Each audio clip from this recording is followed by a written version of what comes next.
unpopular opinions and hot takes. I went to my YouTube community page and I posed the question, what are your From Software hot takes? What are some opinions that you have that are going to get some people riled up and mad? And there were hundreds and hundreds of comments, and needless to say, 90% of them were not hot takes. I ended up getting questions like Sekiro has the best combat, or Bloodborne has the worst healing system, or like the one that I got the most amount of times was Dark Souls 2 is a good game. We're in 2026, the game is critically acclaimed, plenty of people love and glaze the game, and yet I had like at least 50 comments, probably about 50 comments, I actually counted, saying that Dark Souls 2 was a good game, or Dark Souls 2 is not that bad, Dark Souls 2 better than Dark Souls 1. Like, we can just stop now. Dark Souls 2 is a good game. Yes, plenty of people don't like it. It's a hard game to get into. Dark Souls 2, probably more so than any other game, can have your playthrough downward spiral really quickly due to some of the mechanics in the game. It's not going to be for everybody, but it's loved by the community. Let's move on. Just gonna go over a bunch of different questions. I'm sitting here behind my awesome Dark Souls collection. My kitty cat's chilling there on my couch as well. Let's get started.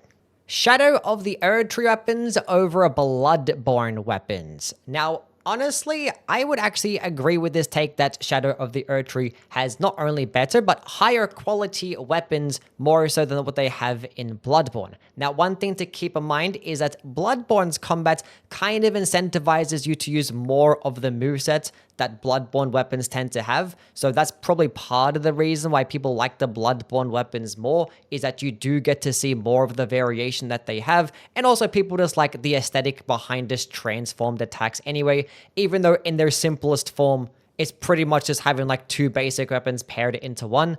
But yeah, when you look at some of the Shadow of the Erdtree weapons, like the Beast Claw, for instance, like look at these combos. I'm not clicking the same attack twice. These are all different attacks, and you're just looking like a ravaged beast out there. And it's not just the Beast Claws, but the hand-to-hand darts, the light great swords, a plethora of all these really cool weapons that have these dodging A-frame skills are just badass. And I know people always talk about, oh, Bloodborne has that quality over quantity, but if you really look at the percentages, there's basically just as many like high quality options and bad options as there is in the Shadow of the Erdtree DLC when it comes to the weapons. Like, not every single Bloodborne weapon has this overly complicated moveset. Some are just pretty basic and are carried by their design instead. So really, it just ends up coming to which one you prefer aesthetically speaking, and a lot of people would gravitate towards Bloodborne because they're very unique. People who always say magic in PvE is easy mode have never tried completing one of the games with magic besides Dark Souls 1. Now, I have received like a couple of comments like this, someone saying that like strength builds are way easier than like magic builds or intelligent builds.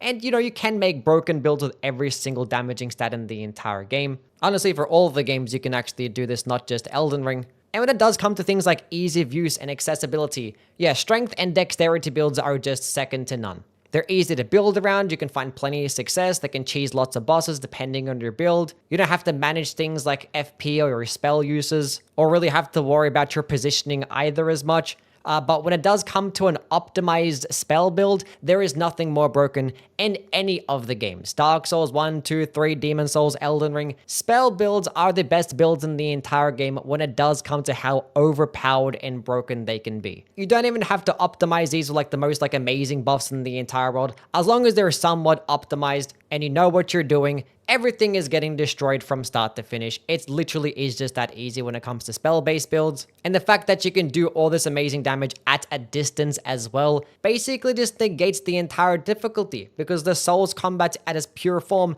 is dodging movesets. And with spells, you don't have to do that.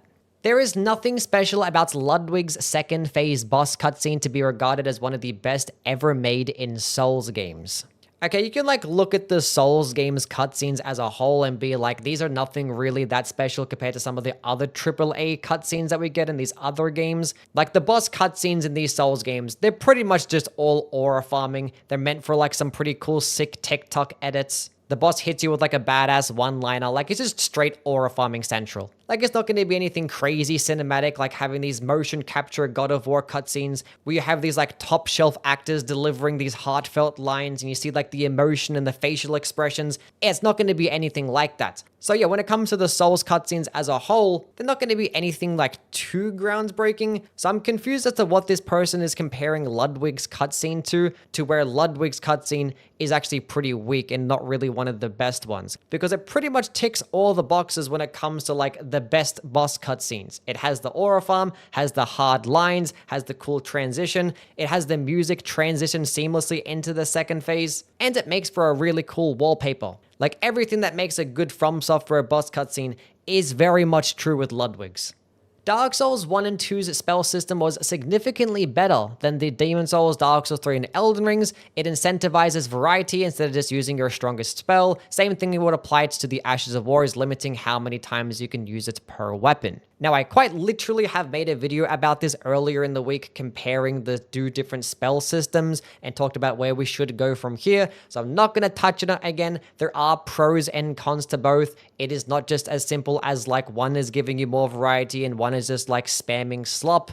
But one thing that is true is that both systems are outdated and we should definitely move in a different direction when it comes to the power system as a whole. But yeah, definitely recommend checking out that video.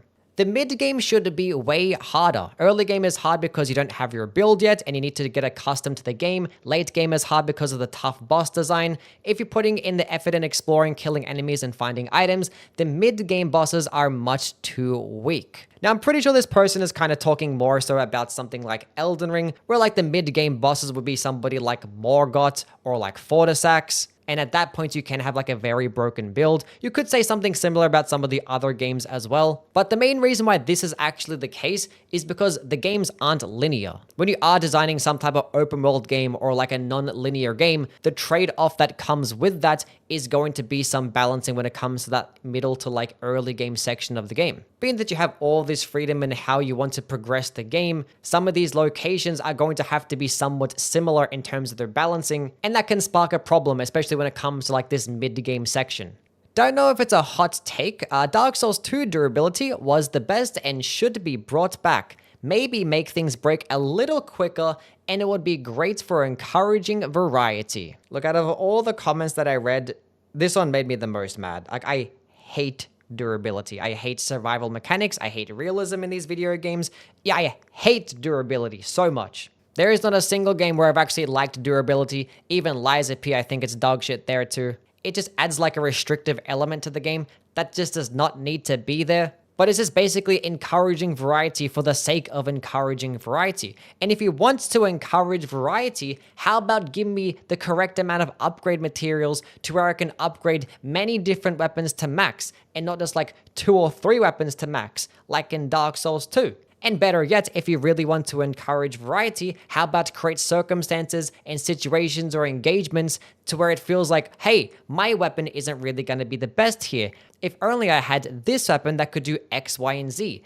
That could be so much better. If you gave us those types of situations in the game and gave us the correct amount of upgrade materials, then that could encourage variety in a much more healthy way than durability could. And for most people, they like to get attached to a weapon and use the weapon throughout the entire playthrough until they get bored of it, and then they'll use something else.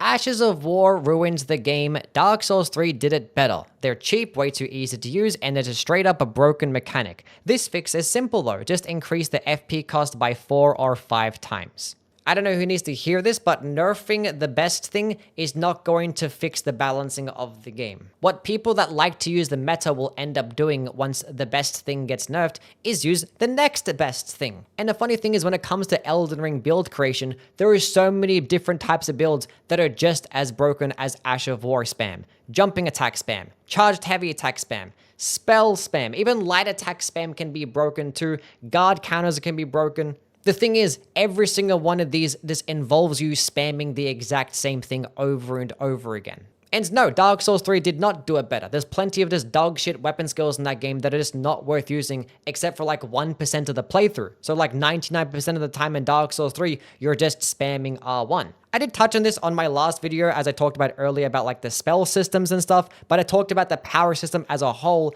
and how like it encourages spam. In basically every single game, it just encourages spamming the exact same button, the exact same attack over and over again. And this is definitely true for Elden Ring. So no, just nerfing the Ashes of War is not going to fix the game for you. What actually needs to happen is much more innovation when it comes to a combat and gameplay perspective. And that's what's probably going to happen in their next game. I don't think their next game is going to be like another Souls-ish type of game or like a traditional Souls game. We're probably going to get something a lot more unique. But yeah, I basically mentioned that exact same thing in my last video. You can go check it out. Yui's nose is actually not big. His head is just too small. Chat, is this true?